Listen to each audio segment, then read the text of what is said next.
And now to San Diego's housing crisis. It's already pushing a lot of people to the edge, and now new warnings about California's budget could make it even worse. Our Olivia Gonzalez-Britt takes a look at how affordable housing projects and the people who rely on them could be impacted.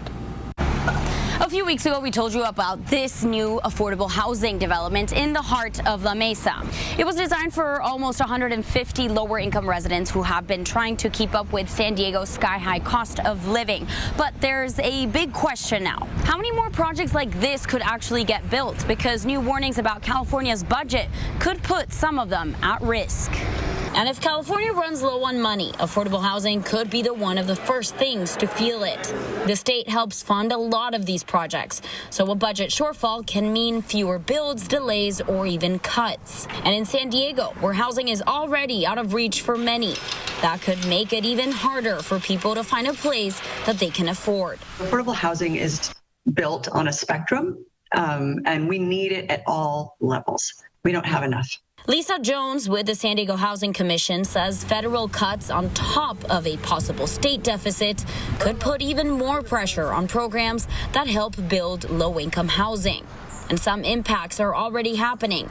More than 650 San Diego households who were promised rental help through 2030 are now losing that support years early. That is going to impact those families that are on the lowest income. That is also going to significantly impact the number of resources that are available for families previously experiencing homelessness who need permanent supportive housing. Their funding comes from the Emergency Housing Voucher Program, one that is now running out of money with local funding expected to dry up as soon as this year.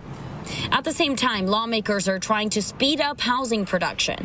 The state Senate has passed what's called the 21st Century Road to Housing Act. But even with that, it doesn't solve the biggest problem, which is money.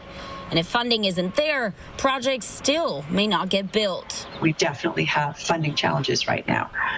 We're also seeing the federal government sort of policy priorities change a lot.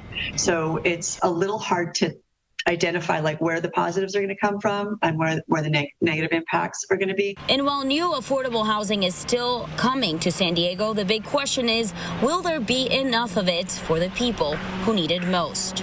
Our focus is to look at what is the policy that is coming through right now and that we anticipate in the next couple of years, and how do we influence that policy so that it has either the least negative impact or the most positive impact that it can have. For ABC 10 News, I'm Olivia Gonzalez-Britt.